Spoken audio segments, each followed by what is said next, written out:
राम कृष्ण हरी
रूप पाहता लोचनी लोचनी रूप पाहता लोचनी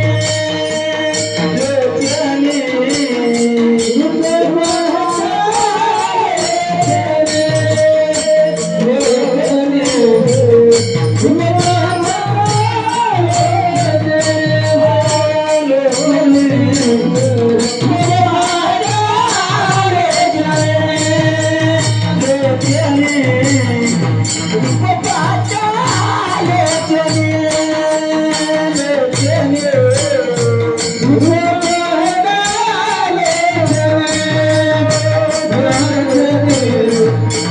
पाहता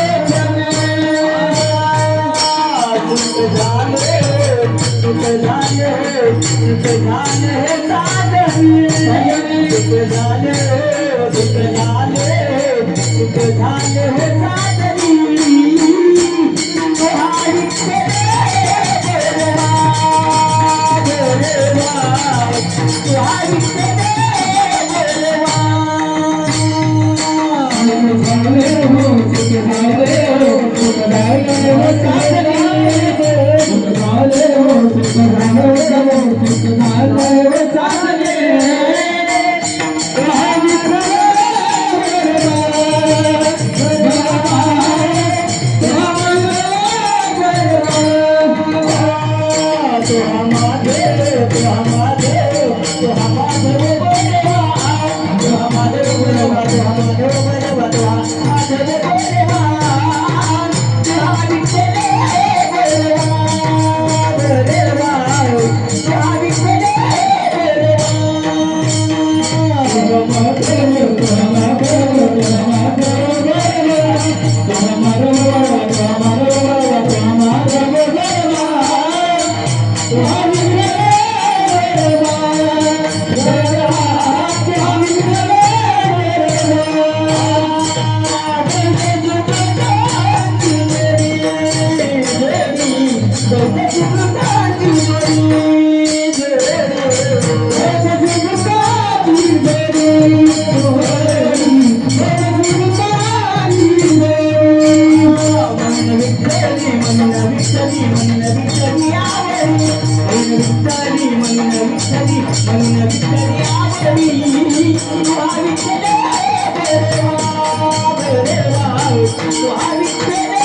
आपुला तो एक देव करुणी घ्यावा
आपुला तो एक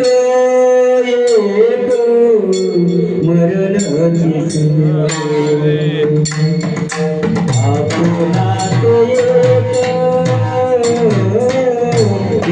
करुणी घ्यावा आपुला तो एक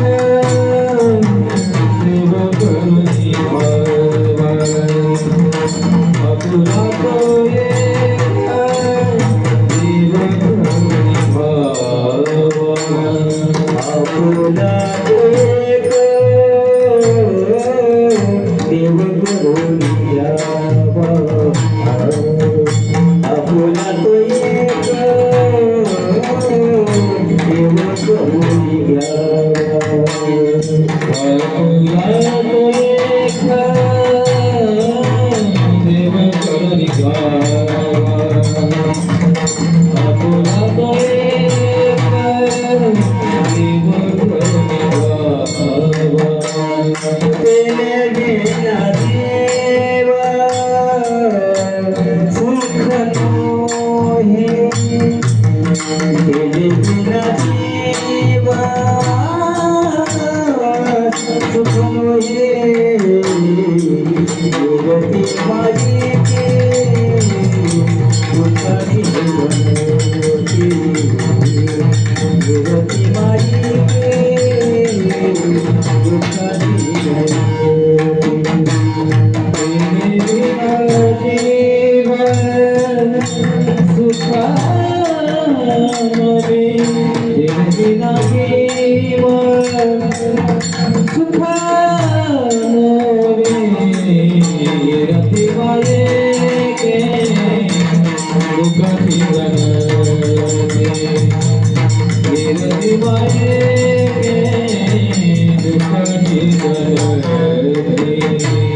नाही आधी आते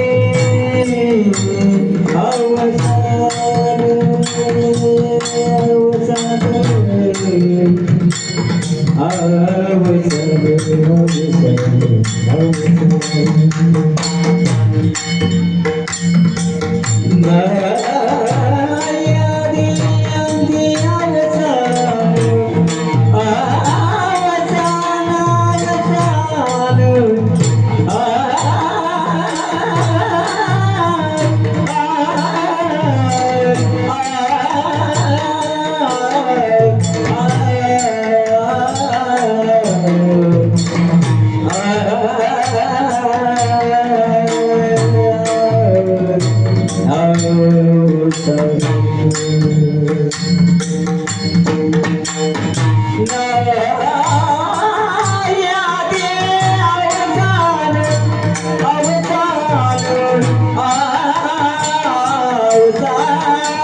नहीं आते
आपुला तो एक देव करुणी घ्यावा तेने विना जीवा सुखनो हे ये ती माई गए दुखाची गणती नाही आदि अंती अवसान अविनाश करी आपुलिया ऐसे लागे मना पिसे गोविंदा ते ये ती माई ग दुखाची गणती नाही आदि अंती अवसान तुका म्हणे कमरनाची सरे उत्तमाची उरे कीर्ती मागे ये ती माई ग दुखाची जणती नाही आदि अंती अवसान तुझ्या मंदिरी अर्थ जीवास तृप्ती तुझ्या दर्शनी लोक स्वानंद घेती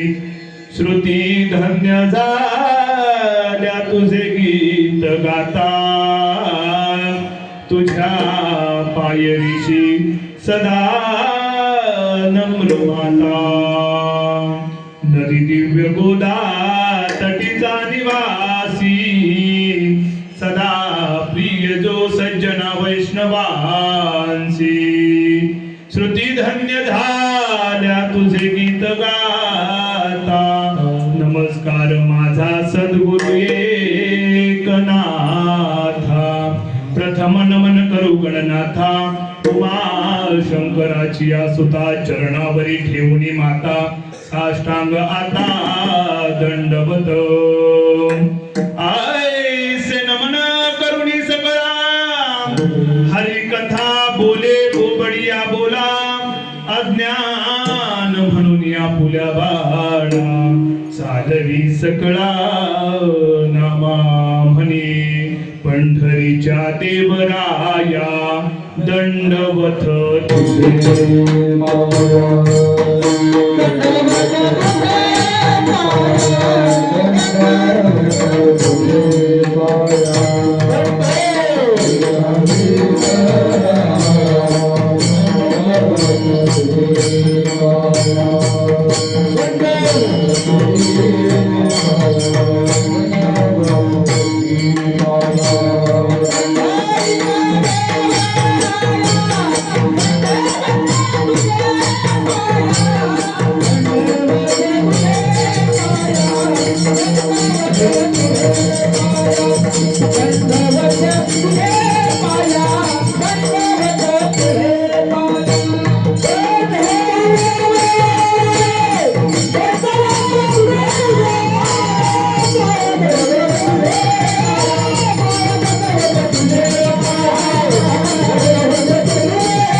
देवराया दंडवत तुझी पाया अलंकापुरी पुण्यभूमी पवित्र तिथे नांदतो ज्ञान राजा सुपात्र तया आठविता महापुण्य राशी नमस्कार माझा श्री सद्गुरु ज्ञानेश्वरांसी ओम नमो ज्ञानेश्वरा करुणा करा दयाला तुमचा अनुग्रह लाधलो पावन झालो चराचरी जयंती केल्या स्मरण होय सकल विद्येचे अधिकरण तेची बंधू श्री चरण श्री गुरूंचे ते नमस्कार आता अखिल कोट ब्रह्मांड नायक आकार करुणा पंढरीचा पांडुरंग राया पांडुरंगाचे प्रेम भंडार श्री संत नामदेव महाराज जाळोनी संसार बैसला अंगणी असे संसार करत असता आपला प्रपंच करत असता या वारकरी संप्रदायाच्या कळसदानी विराजमान झालेले देहूगावचे निवासी सुप्रसिद्ध साधू संत जगद्गुरु तुकोबाराय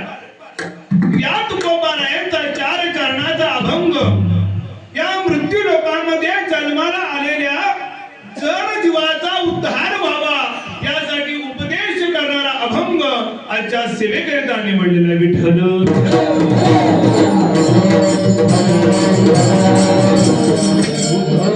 प्रस्तुत अभंगातून जगद्गुरु तुकोबाराय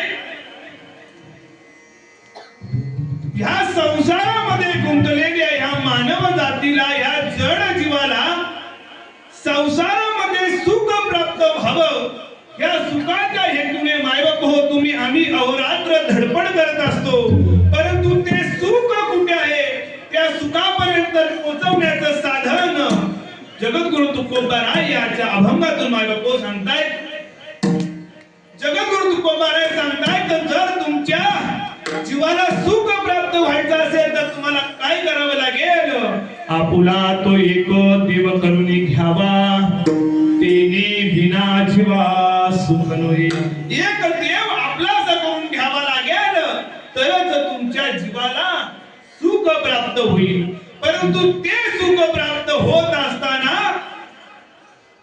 जो हा संसार आहे तो संसार मायावी आहे आणि भगवंताच्या साक्षीने तो देव आपलासा करून घेतल्यानंतर मायावी असणारा संसार त्या संसारामध्ये दुःख आहे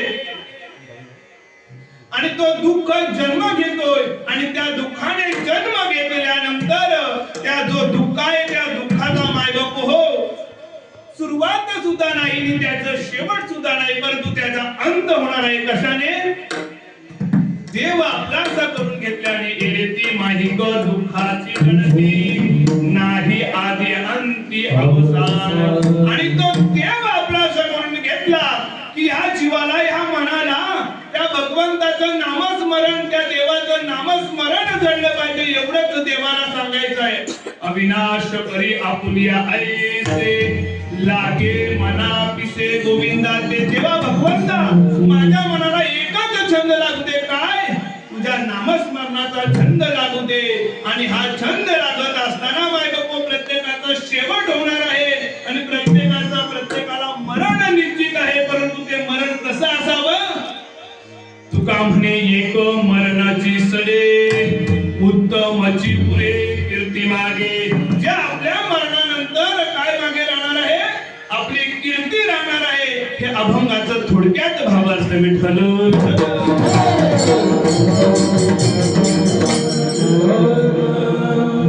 या हिंदवी स्वराज्याची स्थापना करणारे छत्रपती शिवाजी महाराजांच्या पदस्पर्शाने पावन झालेली मायबाप ही महाराष्ट्राची भूमी आणि साधू संतांच्या मार्गाने चालत असलेली ही वारकरी संप्रदायाची परंपरा. आणि याच वारकरी संप्रदायाच्या परंपरेला अनुसरून गेले किती वर्ष रात्री काय किती वर्ष झाली 103 वर्ष 103 वर्ष झाली. 3 तप पूर्ण झाली. 4था तप चालू आहे. गेली 103 वर्ष चालू असणारा आपला अखंड हरिनाम सप्ताह आणि या अखंड हरिनाम सप्ताहाचा आजचा 3रा दिवस. 3 तप पूर्ण झाली आणि माझं सुद्धा कितवं वर्ष 3रं वर्ष. आज या 3ऱ्या दिवसाची कीर्तन रूपी सेवा मज पामराये काय थोरपण आईची वाहन. सर्व ग्रामस्थ मंडळ शिरसाडी यांच्या सर्वांच्या सानिध्यातून सर्वांच्या प्रेमातून हे कीर्तन रूपी सेवा वायको माझ्या वाट्याला आली. त्याबद्दल तुम्हा सर्वांचं मी आभार मानतो. विठ्ठल विठ्ठल.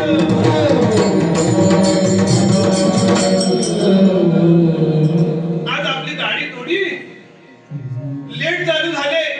किती वाजलेत 8:30 वाजलेत. टायमावरती पोहोचण्याचं मी प्रयत्न करेन. कारण आता जर बघायला गेला तर रस्त्याची परिस्थिती खूप बिकट झाले. महाराज लोकांनी पांढरे कपडे घातले तर लोक काय म्हणतील तडव्याला माती लावून आले की काय महाराज. अशी परिस्थिती रस्त्याची झाली. त्यामुळे प्रयत्न मी करेन आणि तुम्ही मला समजून घ्याल. बरं काही लोकांचा आज पहिला दिवस सुद्धा असू शकतो. काही लोक काल आले की आज येतीलच असं नाही. सर्वांना समजून घेऊन हा आपल्याला सप्ताह मायबापू करायचा. आयुष्यामध्ये काही गोष्टी समजून घ्यायच्या असतात आणि काही लोकांना समजून सुद्धा घ्यावं लागतं आणि काही लोकांना मायबापू सांभाळून सुद्धा घ्यावं लागतं. जसं आपण म्हणतो हातापायाची बोट सारखी नसतात तशी लोक सुद्धा. म्हणून काही लोकांना समजून घ्यावं लागतं. असंच एक जावई बापू आपल्या सासरवाडीमध्ये गेला. मला माहित आहे अशा कथा ऐकायला आपल्याला खूप आवडतात.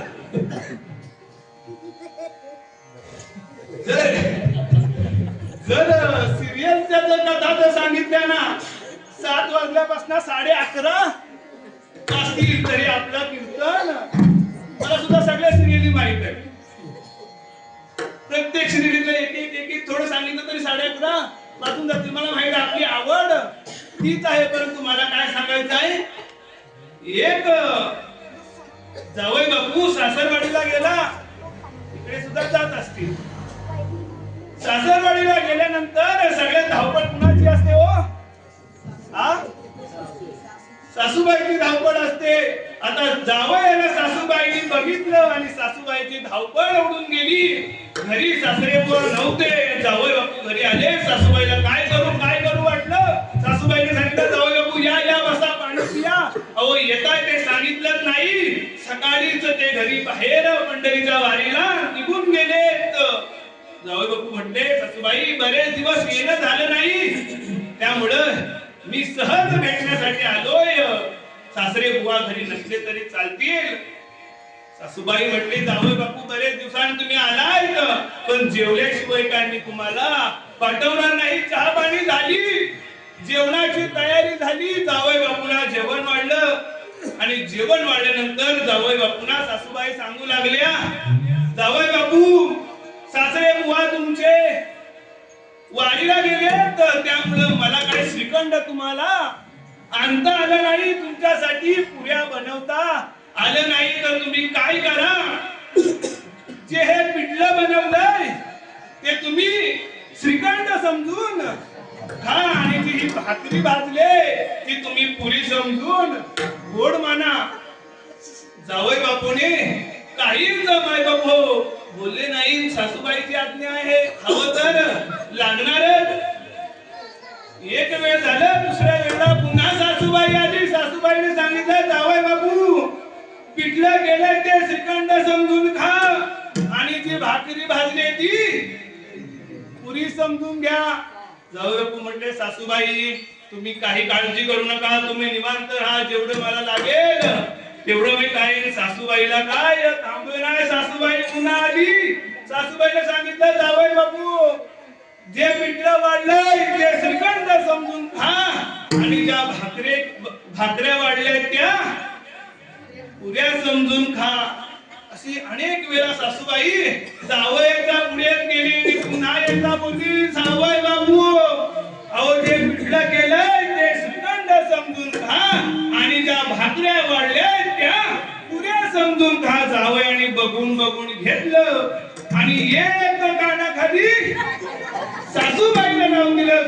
सासूबाई म्हणते, अहो जावई बापू तुम्ही केलं तरी काय. त्यावेळेस जावई बापू म्हटले, सासूबाई, सासरे बुवानीच मारले असं समजून घ्या.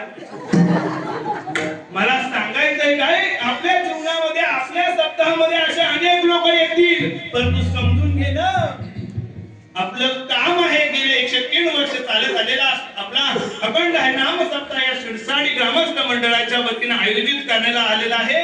आणि आजच्या तिसऱ्या दिवसाची कीर्तन रूपी सेवा मला दिली, त्याबद्दल तुमचे सगळ्यांचे आभार मानतो. विठ्ठल.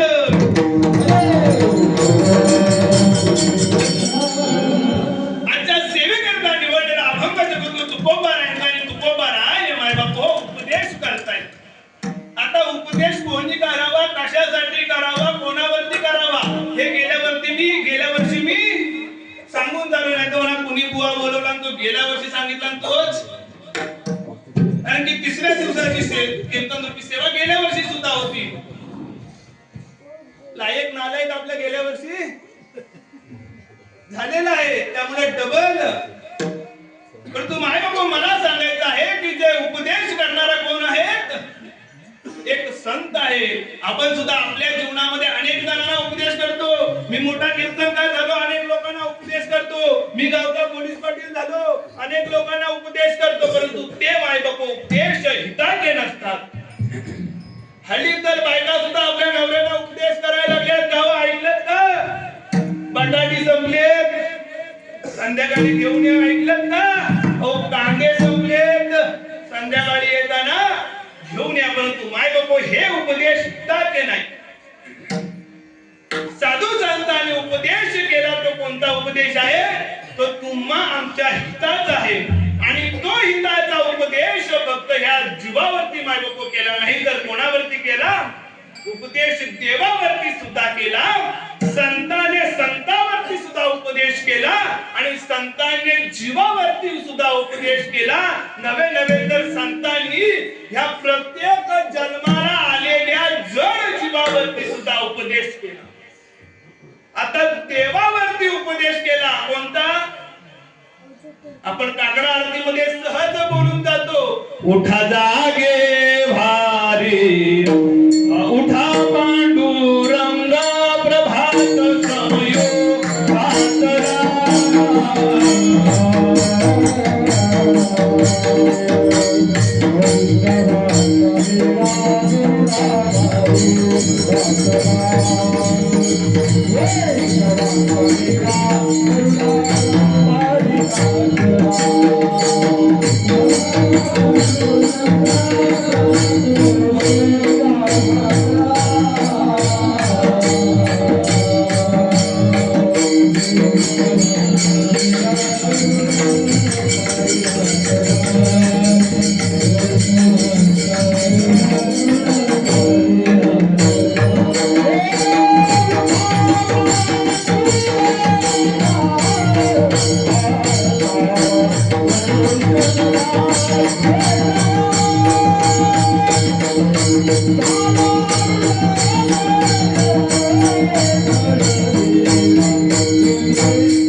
उठा पांडुरंगा प्रभात समयो पातळा वैष्णवांचा मेळा कुठला वारी दाटला देवाला सुद्धा संतांनी बायको उपदेश केला नवे नवे तर संतांनी सुद्धा संतांना उपदेश केला उठा उठा साधू संत साधा पुन्हा हिंदू गेला गेला हा नरदेह मग काय संताला उपदेश केला नवे नवे तर पुन्हा ज्या जीवाला सुद्धा उपदेश केला उठा जागे व्हावे आता स्मरण भावे चरणी ठेवा माता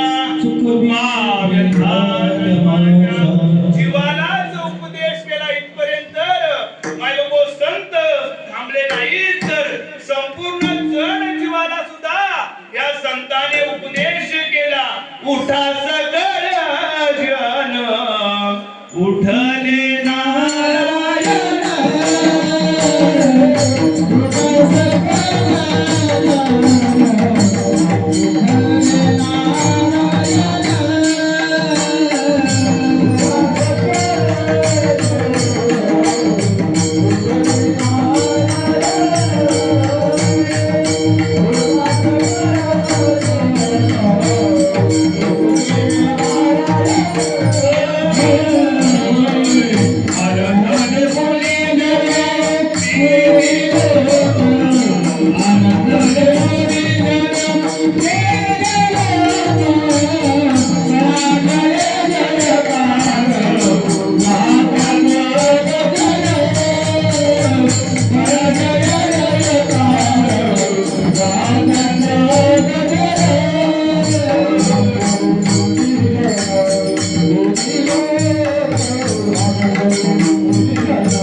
संतांना सुद्धा केला नवे नवे तर जे जड जीव आहेत त्यांना सुद्धा उपदेश केला उठा सगळ जन उठले नारायण अनंतले मुनिजन सर्वांना माझ्या संतांनी उपदेश केला कोणता उपदेश केला तर हिताचा उपदेश केला आणि याच हिताचा उपदेश जगत उभाराय ह्या अभंगाच्या माध्यमातून मायबाप तुम्हा समोर मांडण्याचा प्रयत्न करताय जगद्गुरु तुकोबाराय सांगतायत की जर तुम्हाला सुख प्राप्त व्हायचं असेल तर मी सुखाचा सोपा आणि सरळ मार्ग ह्या अभंगातून मांडण्याचा प्रयत्न करतोय तुमचं झालं असेल तर शांत बसला तर तो सुद्धा फिरणारा सुद्धा जीवच आहे आणि तो आपण जर कीर्तनाला आलोय तर तो जर जीव कीर्तनाला आला तर काय बिघडणार आहे का आणि तो कुणाला चावणार जो प्रामाणिकपणे कीर्तनात बसलाय ना त्याला तर विठ्ठल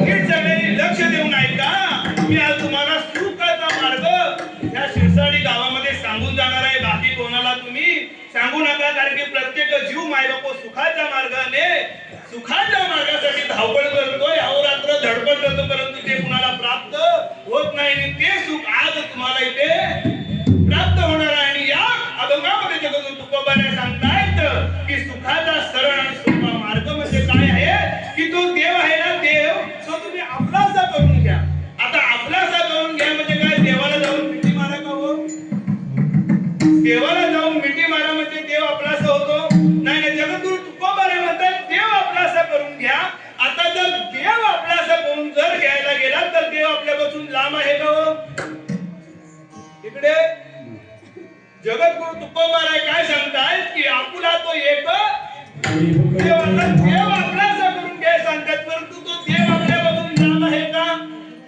आहे नाही ना माऊली महावैष्णव ज्ञानोबा राया आपल्या हरिपाठामध्ये सांगतात सर्वांगठी राम देहादेही एक सूर्य प्रकाशाचं देव आहे सर्वांगठी राम देहादेही प्रत्येकाच्या देहामध्ये देव आहे परंतु सगळ्यांच्या देहामध्ये जर देव आहे तर जगद्गुरु तुकोबारा का सांगतात की आपला असा देव करून घ्यावा? आहे की नाही प्रश्न?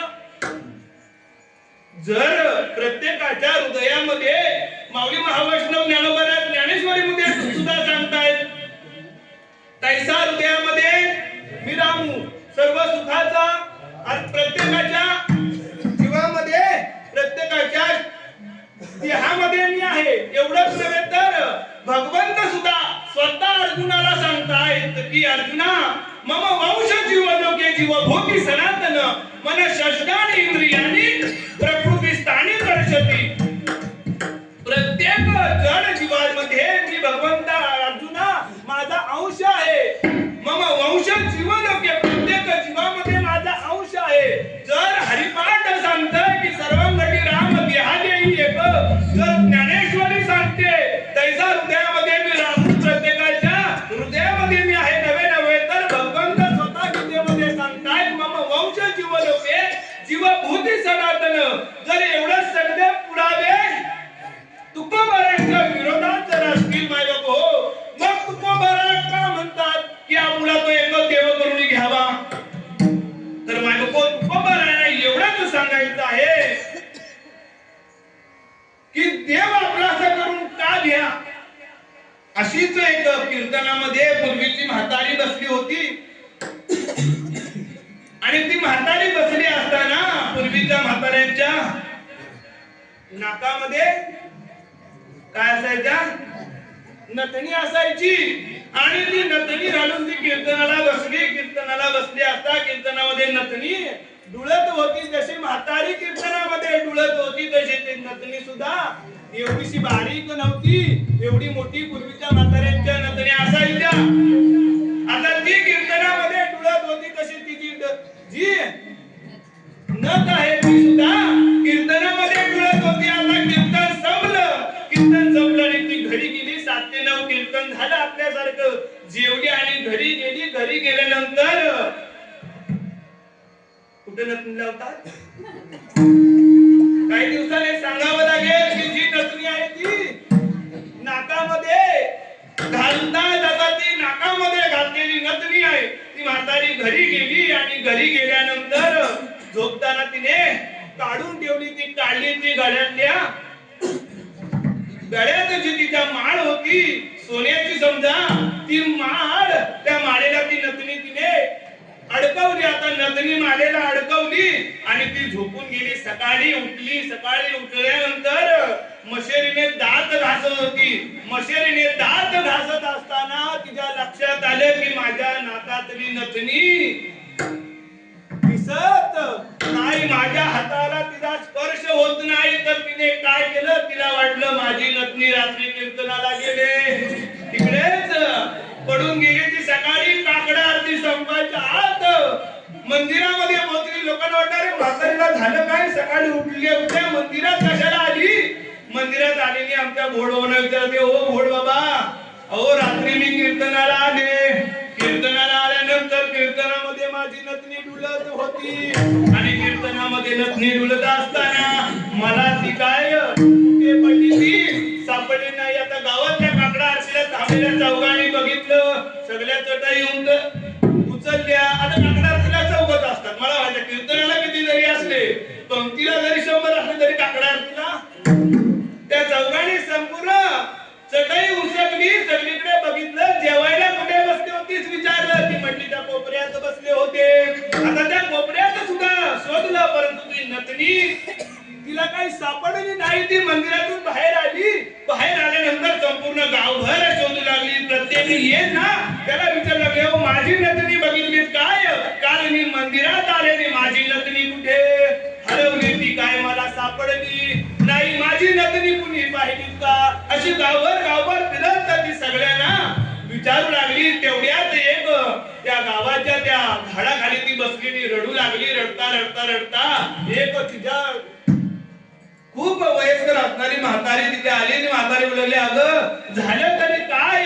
त्या वेळेस ती सांगू लागली, आत्याबाई अहो काय सांगू तुम्हाला, मी नाही कधी सत्याची पंगत चुकवली. प्रत्येक सत्याला मी पंगत दिली. अहो प्रत्येक सत्याला पंगत दिली एवढंच नाही, पण प्रत्येक कीर्तनाला मी हजर राहिली तरी हरवली. कोण सांगते? ती कीर्तनाला बसलेली म्हातारी सांगते, आत्याबाई अहो माझ्या नवऱ्याने मागच्या पोरून आलाच मला सोन्याची नथनी बनवून दिली. आता मी तुमच्या लेकाला काय सांगू सांगावं आत्याबाई. ती रडू लागली आत्याबाई. तेवढ्यात त्या म्हातारीची नजर कुठे गेली? गळ्यातल्या मांडीवरली पहिल्या दिवशी आपल्या गुरुवर्य विश्वनाथ महाराजांनी सांगितलं की म्हातारा असावा. तसंच ती म्हातारी सुद्धा हुशार होती. तिनं सांगितलं, हे बघ आलं रडू नको, तुझी नथनी कुठे आहे ते मी तुला सांगते, पण तू त्या बदली मला तू काय देशील? त्यावेळेस ती सांगते, अहो आत्याबाई माझी नथनी भेटू द्या हो. अहो नथनी भेटली ना की तुम्हाला विसापूरच्या धाब्यावरती चायनीज खायला घेऊन जाईल. आता त्या म्हातारीला तेवढं जावं तर म्हातारी म्हणते, अहो अगं ठीक आहे तू म्हणतेस ना तर मी तुझ्या बरोबर येईन, पण तू एक काम कर, तुला नथनी पाहिजे, ती नथनी भेटली तू घरी जा आणि घरी गेल्यानंतर आरशासमोर उभी राहा आणि तुझं संपूर्ण शरीर चाचपून बघ. ती घरी गेली. घरी गेल्यानंतर आरशा जवळ उभी राहिली तर नथनी कुठे? दृष्टांत संपला. त्याचा सिद्धांत माझ्या तुम्हाला सांगायचा आहे. तुझं आहे तुझं पाशी परी तू जागा चुकला असेल. हेच आपलं वर्म जगद्गुरु तुकोबारायांना माहित होतं की तुम्ही आम्ही हे विसरलोय की देव आपल्या जवळ आहे, पण त्या देवाला तुम्ही आम्ही विसरलाय. म्हणून जगद्गुरु तुकोबारायांना पुन्हा पुन्हा सांगावं लागलं अभंगाचं प्रथम.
आपुला तो एक देव करुणी घ्यावा तेने भिना जीवा सुखरुणी जगतगुरु तुकोबाराय अभंगाच्या प्रथम चरणामध्ये सांगतायत की काय आपुला तो एक देव करून घ्या एक देव आपला करून घ्या तर देव चांगला आहे का हो हा इकडे तुमचं म्हणणं काय आहे देव चांगला आहे इकडे देव चांगला आहे का हो जगद्गुरु तुकोबाराय म्हणतायत आपलाचा एक देव करून घ्या पण तो देव आपलासा करून घ्यायचा तो देव चांगला आहे हा आहे काय घाबरून का तुम्ही बोलता अशा देव चांगला आहे मी तर म्हणेन देव लबाड आहे तुमचं म्हणणं काय आहे हा देव लबाड आहे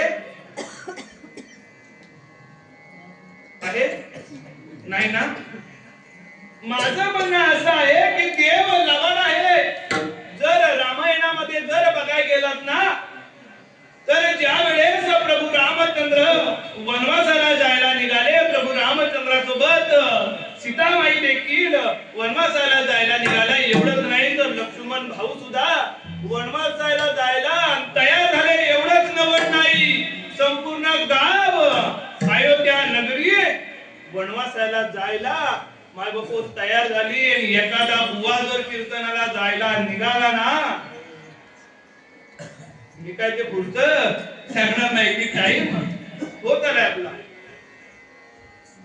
काय मला सांगायचं आहे देव लबाड आहे असं म्हणणं माझं आहे तुम्ही म्हणताय देव जो आहे तो चांगला आहे परंतु ज्या वेळेस प्रभू रामराया वनवासाला जायला निघाले संपूर्ण अयोध्या नगरी वनवासाला जायला निघाली वनवासाला जात असताना निघाले आणि वाटेवरती एका नदीच्या ठिकाणी ज्या विश्रांती झाली आणि ती विश्रांती झाल्यानंतर संपूर्ण सगळ्यांचं भोजन झालं भोजन झाल्यानंतर सगळे झोपी गेले प्रभू रामराया आणि लक्ष्मण आणि सीतामाई तिघे जण जागे होते तिघांमधला संवाद असा आहे की आपण जातोय कुठे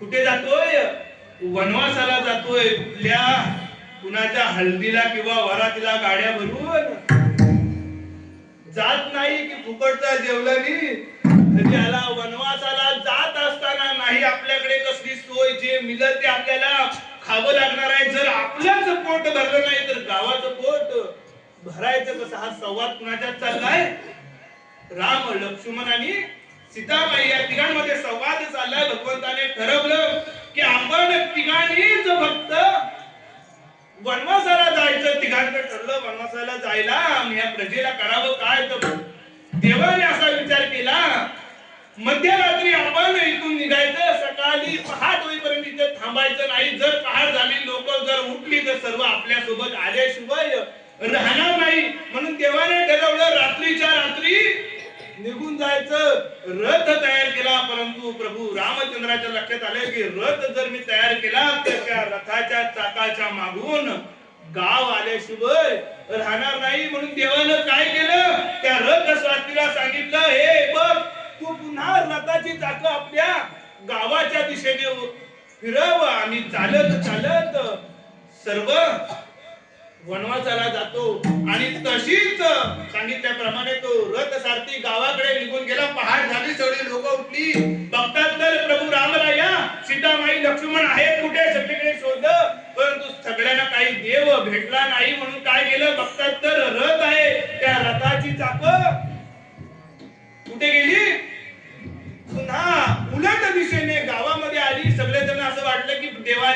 वनवास कॅन्सल केला. सगळे जण घरी आले. पाहतात तर काय राजवाड्यामध्ये प्रभू रामराया नव्हते. देवाने आपल्या भक्तासोबत माय बाप हो लबाडी केली. मध्यरात्री गपचूप पडून देव वनवासाला गेला. आणि तुम्ही म्हणता देव हा चांगला आहे का हो? देव चांगला नाही आहोत. ज्याच्यामुळे संपूर्ण महाभारत घडलं. भावा भावांचा वैर झाला तो देव चांगला. अजूनही तुम्हाला विश्वास. रामायण सांगतंय देवाने काय केलं, महाभारत सांगतंय देवाने काय केलं, तरी तुम्ही म्हणताय देव आमचा देव चांगला नाही. परंतु माझे संत सांगतायत. परंतु संत जे सांगतायत ते हिताच आहे. संत सांगतात काय आपला तो एक देव करून घ्यावा. म्हणून आपण देव आपलासा करून घ्यायचा आहे. नाहीतर देव आपलासा करून जर घेतला तर तो देव सुद्धा तुमच्या जवळ लबाडी केल्याशिवाय राहणार नाही. परंतु आपण इथे विश्वास ठेवायचा की सांगताय कोण, संत सांगताय. काय सांगताय की आपला तो एक देव करून घ्यावा. तेने विना जीवा सुख नाही. जगद्गुरु तुकोबारायांना माहित आहे की सुखासाठी आपण अहोरात्र धडपड करतोय. परंतु ते सुख आपल्याला कदापि ह्या संसार रूपी जीवनामध्ये मायबाप हो प्राप्त होणार नाही. जो तुम्ही आम्ही संसार करतो तो संसार दुःखाचा आहे. दुःख बांधी वडील आहे. सुखाचा विचार नाही.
की जो संसार तुम्ही आम्ही करतोय तो कसा आहे दुःखाचा आहे. जर दुःखाचा संसार आपल्याला सुखाचा करायचा असेल तर यासाठी माऊलींनी प्रतिज्ञा केली की अवघाचा संसार मी सुखाचा करणार आहे. आता अवघे कोण? हा आता शिरसाडी गावामध्ये एवढीच लोक नाही आहे. आता मी असं सुद्धा म्हणू शकत नाही की काका खंडेंनी घरी गेले, कारण कीर्तनानंतर जेवण आहे जर घेऊन घरी गेले तर बोलू शकतो, परंतु शिरसाडी गावामध्ये एवढीच लोक नाही आहे. शिरसाडी गावामध्ये 500 लोक आहेत, त्यातली 100 लोक आजच्या कीर्तनासाठी उपस्थित आहे. ती 100 लोक म्हणजे अवघी. आता त्याच 100 लोकांचा, त्याच अवघ्यांचा संसार मी सुखाचा करे. आता बाकीच्यांचा काय करतील हे मला सुद्धा माहित नाही, परंतु जे भगवंताचे लीन होतील, जे संतांनी दाखवल्या मार्गावरती चालतील, त्या अवघाचा संसार मी सुखाचा करी. म्हणून तुकोबाराय म्हणतात की जो संसार तुम्ही आम्ही करतोय तो संसार दुःखाचा आहे, परंतु दुःखाचा असणारा संसार तुम्हा आम्हाला माहिती हो हवा हवासा वाटतो. जीव ज्या वेळेस लहान असतं, लहान लेकरू मोठं झालं की त्याला असं वाटतं की कधी मी अंगणवाडीत जातोय, अंगणवाडीत गेल्यानंतर कधी असं वाटतं मी मराठी शाळेमध्ये पहिलीला प्रवेश घेतोय, त्यानंतर असं वाटतं कधी मी हायस्कूलला जातोय. एवढीच जीवाची अपेक्षा थांबत नाही. हायस्कूलला गेल्यानंतर मी कधी कॉलेजला जातोय, कॉलेजला गेल्यानंतर मी कधी चांगली नोकरी बघतोय, चांगली नोकरी बघता बघता कधी मी चांगली छोकरी पटवतोय. आता चांगली छोकरी पटवल्यानंतर त्याला असं वाटतं कधी मला मुलं होतील, मुलं झाल्यानंतर असं वाटतं कधी माझ्या मुलांचं लग्न होईल, आणि मुलांचं लग्न झालं की कधी वाटतं मी कधी आजोबा होईल, आजोबा झालं की कधी वाटतं असं पंजोबा होईल. म्हणून जीवाच्या अपेक्षा माय बापो संपत नसतात, परंतु जो दुःखाचा संसार आहे तो तुम्हाला हवा हवासा वाटतो, आणि त्याच संसारामध्ये तुम्ही आम्ही रमव. तुम्हाला सगळ्यांना माहित आहे की मी सुद्धा अजूनपर्यंत संसार केला तो दुःखाचा आहे, तरी माझ्या पोरग्याला पोरगी मी वाटतं की नाही सांगा. असं वाटतं की बाबा संसार दुःखाचा आहे, माझ्या पोरांची लग्न नाही झाली तरी सहज आपण 4 लोक एकत्र आलो ना तरी दुसरा विषय. आमच्या गावात असा असा मुलगा आहे, त्याला पण पोरगी असेल तर जरा बघितली तर काय असेल तुम्हाला ते टेबलाच्या खालून देऊ, पण ते बारकीशी कुठे असली तरी चालेल. परंतु माय बापा आम्ही ओरडून ओरडून सांगतो की संसार दुःखाचा आहे. ते बघतो कुठं माझ्या जवळ सुद्धा काही दिवसांपूर्वी असाच एक माणूस आला आणि मला सांगतो महाराज माझ्यासाठी जर तुम्ही मुलगी बघितलीत ना तर आमच्या सप्त्याला तुमचं कीर्तन ठेवतो आणि तुम्हाला 5,000 म्हणून.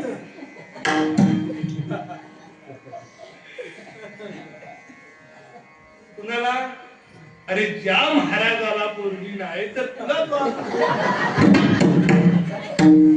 मी सुद्धा माय बाबू त्याला असं सांगितलं, अरे तू मला पोरगी शोधाय सांगतो की मला तर भेटू दे.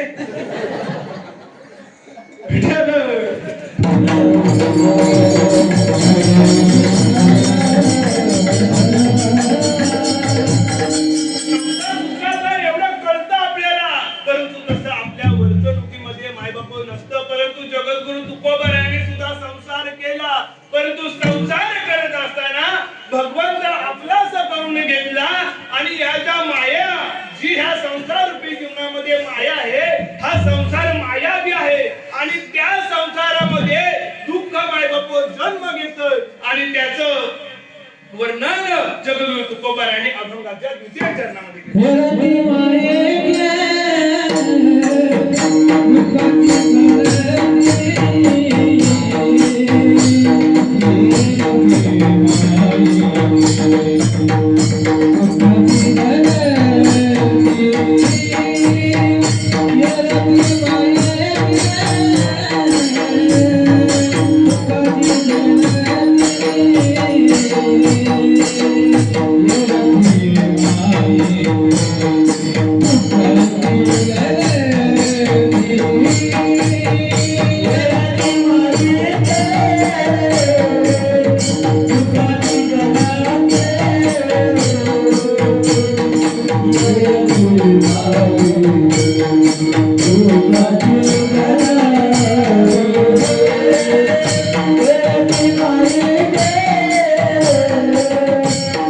Thank you.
हा संसार करत असताना मायबापो ह्या संसारूपी जीवनामध्ये देव आपला असं करून घेतला आणि आपल्याला सुख प्राप्त झालं, परंतु त्यातून दुःख मायबापो जन्म घेत आणि ते दुःख जन्म घेतल्यानंतर आपल्याला माहित असतं की हा जो संसार आहे तो फसवा आहे, हा संसार खोटा आहे. तरी मगाशी सांगितल्याप्रमाणे बोलू नका आपापसात, फक्त 20 मिनिटं बाकी आहेत.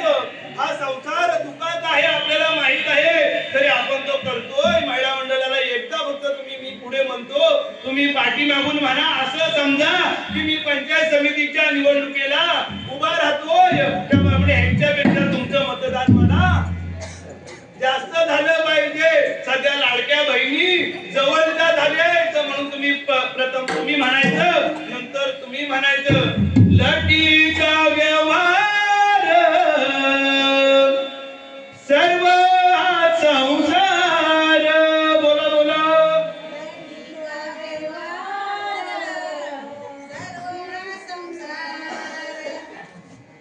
मला वाटतं आज माग घेतलेला आज लटीका व्यवहार सर्व हा संसार.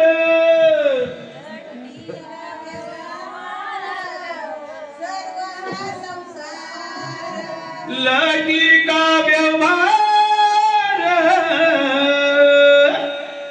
सर्व हा संसार.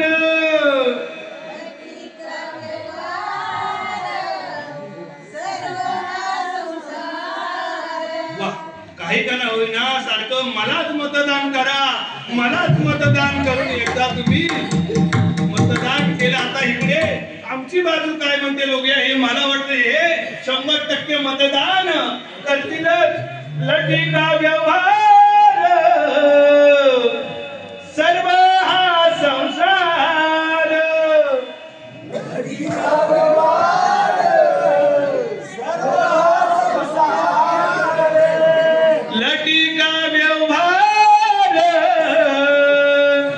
सर्व हा संसार.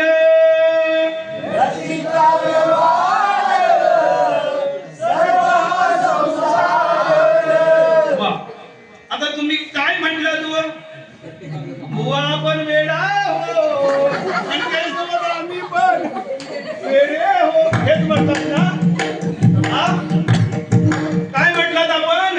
लटिका व्यवहार सर्व हा संसार. जो संसार तुम्ही आम्ही करतोय, आपण करतोय, तो संसार खोटा आहे, तो संसार फसवा आहे. तुम्ही म्हटलात ना, उद्यापासून संसारात राहायचं नाही, सगळं उचलायचं आणि इथं येऊन बसायचं. इकडे येऊन काय करायचं? एक तरी ओवी अनुभवाची आणि घरातली कामं. आता जर संसार म्हणजे आपण फसवा आहे, संसार लटिका आहे, संसार खोटा आहे, मग संसार आपल्याला राहिलंच नाही रात्रंदिवस. भगवंताचं नामचिंतन जे देवाला आवडतं, आवडे देवाची तो एका प्रकार नामाचा उच्चार जो देवाला आवडतो तो जीवाला आवडल्याशिवाय राहणार नाही. म्हणून काय करा, तो लटिका. आता तुम्हीच म्हटलाय, मी म्हटलो नाही तो आता संसार कसा आहे मला सुद्धा माहित नाही, तर तुम्हाला काय सांगू. बरोबर आहे ना?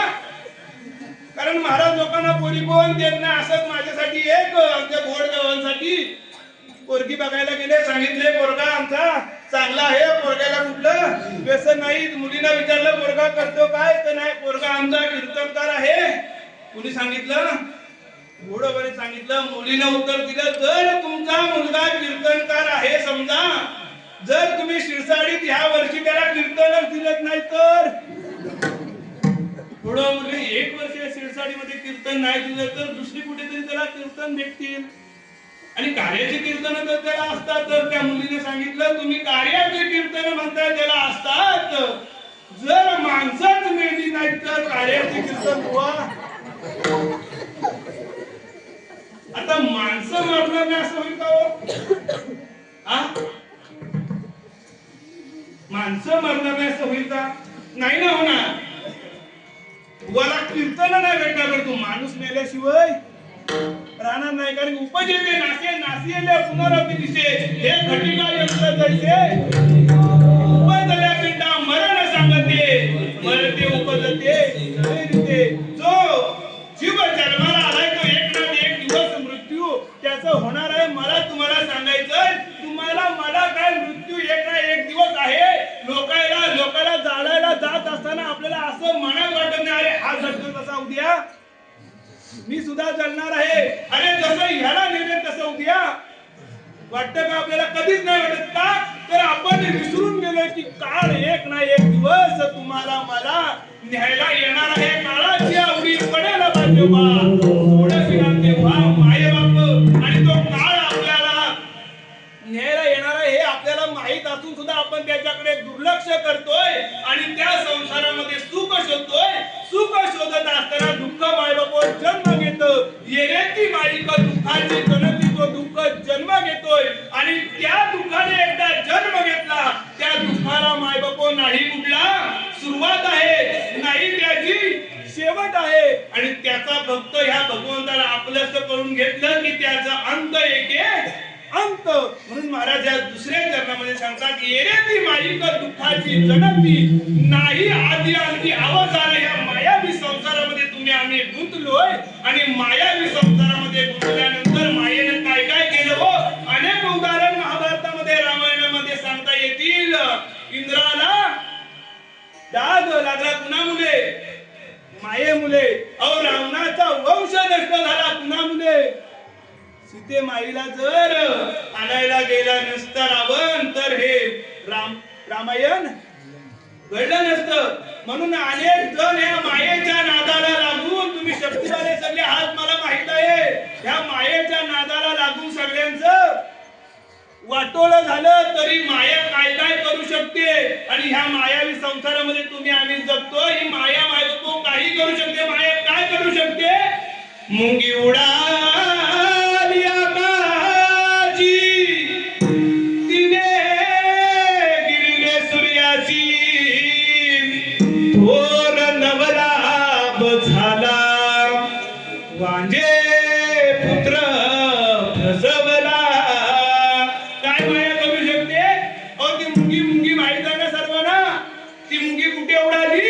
आकाशात उडाली. आकाशात उडाली एवढं नाही, मुंगी उडाली आकाशी तिने गिळले सूर्याची. त्या सूर्याला तिने गिळलंय एवढंच नवल नाही, तिने गिळले सूर्याची थोर नवलाभ झाला. अहो जी वान स्त्री आहे ना तिला सुद्धा पुत्र लाभ झाला. कशामुळे? मायेमुळे. हे वर्णन माझ्या मुक्ताई व्हायचं आहे. आणि माझे नाथ महाराज सांगतात, मुंगी व्याली चिंडी झाली तिचे दूध किती 17 रांजण भरून गेले प्याले 12 हाते. काय नाथ महाराज म्हणताय? अहो ती मुंगी व्याली तर मुंगी व्यालेली कुठे माहित आहे का हो? परंतु त्या मायेमुळे मुंगी व्याली ती शिंदी झाली. तिचे दूध किती? 5 लिटर 2 लिटर 10 लिटर नाही, 17 रांजण भरून गेले प्याले किती? 12. ती कशामुळे? तर त्या मायेमुळे. आणि त्याच मायेचं वर्णन माझे नामदेव राय सांगतायत, माया विघ्ने भ्रमरा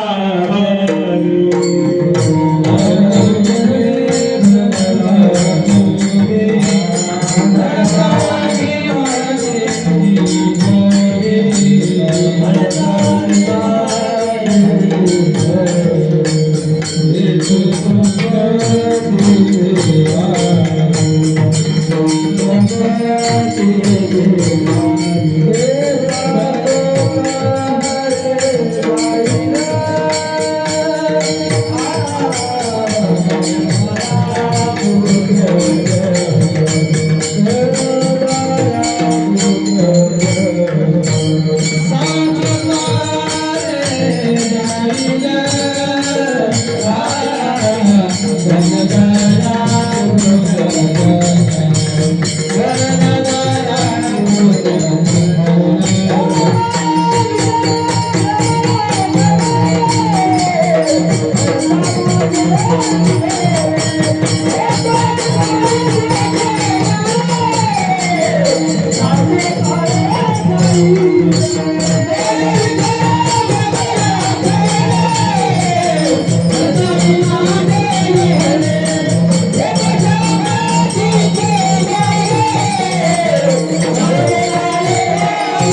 आणि आपल्याला वर्णन करतात की माया बिघणे भ्रमला खरे म्हणता माझे विन भरे हे तो संपत्तीचे वारे साजुकारे जाईल. हे आपल्या संसार रूपी जीवनामध्ये एकदा संपत्तीचं पैशाचं वारं म्हणतो आपल्याला लागलं ना की तो देव सुद्धा आपल्याला दिसत नाही. देवाला म्हणतो या देवा अरे तू माझ्या समोर काय तुला सोन्याने मडबन एवढी संपत्ती माझ्याकडे आहे ती संपत्ती कुणामुळे आहे तर त्या देवामुळे म्हणून या मायेमध्ये तुम्ही आम्ही बायको गुंतून गेलोय आणि त्या मायेनं आपल्याला ह्या दुःखाचा आयुष्य जे संसार रूपी जीवनामध्ये दुःखाच्या जीवनामध्ये ही माया आपल्याला बायको आडवी येते आणि जो सुखाचा जो दुःखाचा संसार आहे तो आपल्याला सुखाचा वाटतो म्हणून एरेती माईको दुःखाची जनते नाही आदी अंती अवसान. ह्या दुःखाला बायको कुठे शेवट त्याचा सुरुवात सुद्धा नाही आणि शेवट सुद्धा नाही. आणि जर भगवंता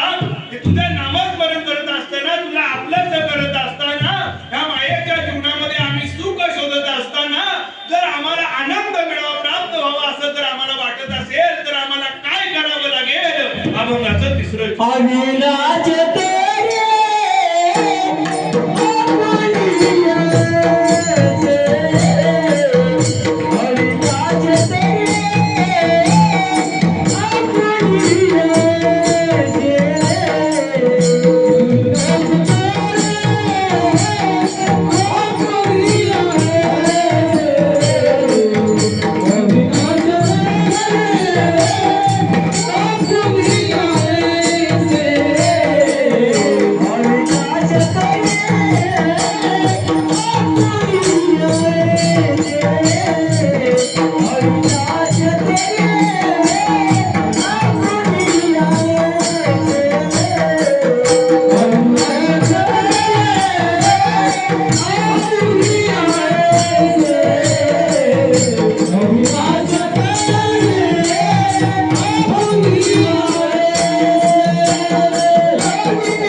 देवाच्या नावाचा छंद लावावा लागेल असे जगद्गुरु तुकोबाराय अभंगाच्या तिसऱ्या चरणामध्ये सांगतायत.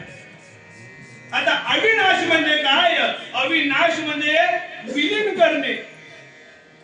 अविनाश करी आपुली आयसे जो आपला शरीर आहे मन आहे ते भगवंताच्या चरणी विलीन केलं ना तर त्या भगवंताच्या नामस्मरणाचा छंद त्या भगवंताच्या प्रेमामध्ये आपण बुडून जाऊ एवढं सामर्थ्य त्या भगवंताजवळ मागवतो आहे. आता प्रेम करणं बुडून जाणं. आता प्रेम करणं म्हणजे काय हो? इकडे गोड बाबा, तुम्ही कुणावरती कधी प्रेम केलंय? हा? आता प्रेम करणं यात नवल आहे का हो? इकडं कुणी प्रेम केलंय कधी कुणावरती? संजोग महाराज, कुणीच प्रेम खरं आहे? बरं, प्रेम केलं तर प्रेम होतं कसं हो? प्रेम होतं कसं राजू दादा? तिकडे गावतळे भागामध्ये प्रेम होतं कसं? प्रेमाची व्याख्या काय हो?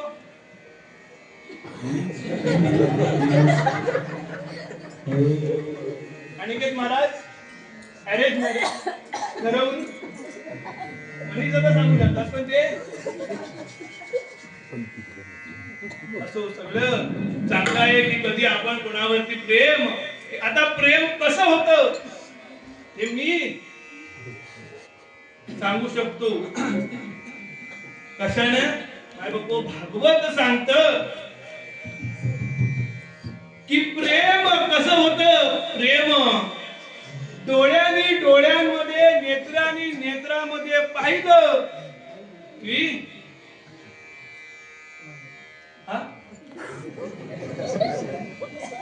अरे महाराज आमचे आहेत ऍक्टिव्ह डोळे. आता मी त्यांना प्रेमाची व्याख्या सांगितले. प्रेम कसं होतं? नेत्रांनी नेत्रांमध्ये पाहिलं की संजोग महाराज प्रेम होतं. हे कोण सांगतंय? भागवत सांगतंय. ज्या वेळेस कृष्णाकडे पहिला जो राक्षस आला त्याचं नाव काय हो मारायसाठी? काल्याचे कीर्तन सांगणार आम्ही नेहमी सांगतो. बोर्ड अवंसारखा पंचकृषी मध्ये काल्याचं कीर्तन सांगितले. आम्ही किती जरी केले तरी त्यांच्या कमी. कोण आला मारायला? हा? मी 10 वर्षाशिवाय सोडणार नाही. 103 वर्ष झाली. कृष्णाला सर्वप्रथम मारण्यासाठी कोण आला? कोण? पुतना मावशी. हा, बरोबर ना? नाही मग कोण आला? पुतना मावशीने विडा उचलला. हा, बरोबर ना? की माझं चुकतंय? कृष्णाला मारण्यासाठी कोण जाईल? त्यावेळेस पुतना मावशीने विडा उचलला आणि ती पुतना मावशी कृष्णाला मारण्यासाठी आली. आता कृष्णाला मारण्यासाठी आल्यानंतर तिने कृष्णाला उचललं. कृष्णाला उचलल्यानंतर प्रथमतः आपल्या स्तनाला कृष्णाला लावलं. त्यावेळेस कृष्णाने डोळे बंद केले. त्याचं कारण भागवतामध्ये अनेक सांगितले. त्यातलं हे कारण आहे की भगवंताने असा विचार केला, जर मी डोळे उघडले तर ती पुतना माझ्या डोळ्यांमध्ये, माझ्या नेत्रामध्ये पाहिल आणि तिचं माझ्यावरती प्रेम होईल. म्हणून नेत्राने नेत्रांमध्ये पाहिलं की प्रेम निर्माण होत. आता तुम्ही तुमच्या प्रेमाचं बोलताय, याचं ज्ञान मला नाही, परंतु मला सांगायचंय काय? अविनाश करी आपुलिया आयसे लागे मना पिसे गोविंदा. हे भगवंता, मी तुझ्या चरणी लीन झालो आणि तुझ्या चरणी लीन झाल्यानंतर मला तुझ्या नामाचा मला छंद लागू द्या. का तुझ्या नामाचा छंद लागला तर करू काय? देवा, तुझ्यापेक्षा देवाचं तुझं नाव मोठं आहे. मी मगाशी जसं सांगितलं, देव लबाड आहे, संत आमचे लबाड नाही. तसं देवापेक्षा देवाचं नाव मोठं आहे. आणि ते नाव जर तुम्ही आम्ही माय बाप जर घेतलं तर तुमचा आमचा सुद्धा उद्धार झाल्याशिवाय राहणार नाही. एवढी ताकद त्या नामस्मरणामध्ये आहे. आता ते नामस्मरण करत असताना एक ना एक दिवस तुम्हा आम्हाला मृत्यू येणार आहे. आणि तो मृत्यू आला की तो मृत्यू एकदा आपला आपण ह्या जग, ही दुनिया आपण सोडून गेलो, हे मृत्यू लोक सोडून गेलो की फक्त आपल्या मागे राहतं ते काय? काय राहतं? नाव राहतं. याचंच महत्व महाराजांनी अभंगाच्या शेवटच्या चरणात तुका भाने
कीर्ती मागे म्हणून एकदा सर्वांनी भगवंताचं नामस्मरण करू विठोबा